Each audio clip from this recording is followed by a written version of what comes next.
আজকে একটি বিষয় নিয়ে আলোচনা করব।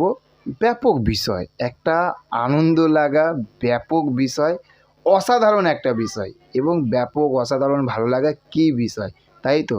সেইটা হচ্ছে আমি ডান্স বাংলা ডান্স আমি যখন জি5-এ দেখছিলাম একটা সিন আমি মানে প্রত্যেক সপ্তাহের এপিসোড, সত্যি কথা বলতে প্রত্যেক সপ্তাহে আমি দেখতে পারি না।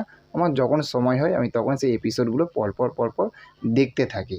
তো সেইখানে একটি এপিসোড নাম্বারটা আমি বলতে পারবো না, কিন্তু এইটুকুনি বলতে পারি যেখানে ঋতুপর্ণা এবং অনন্যাদি এসেছিলো তাদের বইয়ের পুরাতন এবং হচ্ছে অন্নপূর্ণা একটি প্রমোশনের জন্য, সেই এপিসোডটার আমি কথা বলছি।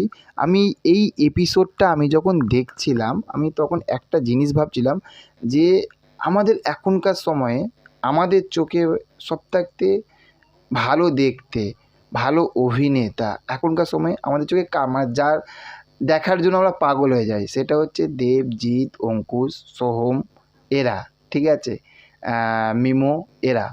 সেই রকমই আমি একটা জিনিস এটা দেখতে দেখতে ভাবছিলাম যে মিঠুন চক্রবর্তী আগে বয়স কত কম ছিল, তাকে কীরকম দেখতে ছিল সারা দুনিয়া দেখে নিয়েছে, এবং এই বয়সে এসে মিঠুন চক্রবর্তীকে বস দেখতে যা লাগছিল, যে কালো রঙের যে ব্লেজারটা পরিয়েছে তার ভিতরে আর একটা ব্ল্যাক কালারের শার্ট আমি দেখলাম, এবং তার জুতোটা, তার হেয়ার স্টাইলটা, তার কথা বলার আদাটা কি লাগছে বস। আমি সিরিয়াসলি বলছি, আমি যখন দেখছি আমি তখন একটা জিনিস ভাবছিলাম যে কে বলবে এই মানুষটার এতটা বয়স হয়েছে। আমি অবাক, সত্যি কথা বলছি আমি অবাক হয়ে গেছি। এতটা এতটা এতটা ভালো লাগছে, এতটা কিউটনেস লাগছে। এবং মিঠুনদাকে সত্যি কথা বলতে সবসময় তাকে ভালো লাগে, I am A disco dancer, সেখান থাকতে মিঠুনদাকে সারা দুনিয়া চিনেছিল, তাই না, ডিস্কো ডান্সার থেকেই।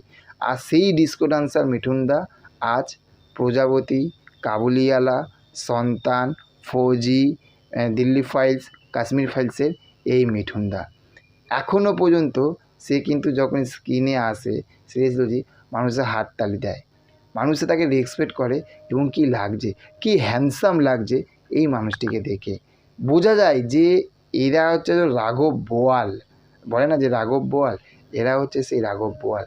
তাও কী বললাম প্রথমে ভিডিওটা শুরু করার আগে, একটা ভালো লাগা ভালোবাসার এই ভিডিওটা হলো, তাই না?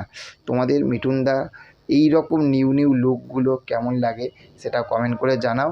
চ্যানেলে যদি নতুন হয়ে থাকো চ্যানেলটিকে সাবস্ক্রাইব করো, তার কারণ হচ্ছে যে তোমাদের আশীর্বাদ, ভালোবাসা সব কিছু নিয়ে সামনের দিকে এগিয়ে যেতে পারবো তোমরা যদি একটু সাবস্ক্রাইবটা করে আমাদের চ্যানেলটিকে সাপোর্ট করো। দেখা হচ্ছে পরবর্তী ভিডিওতে, ভালো থাকবে। Okay, thank you, have a nice day, tata, bye by.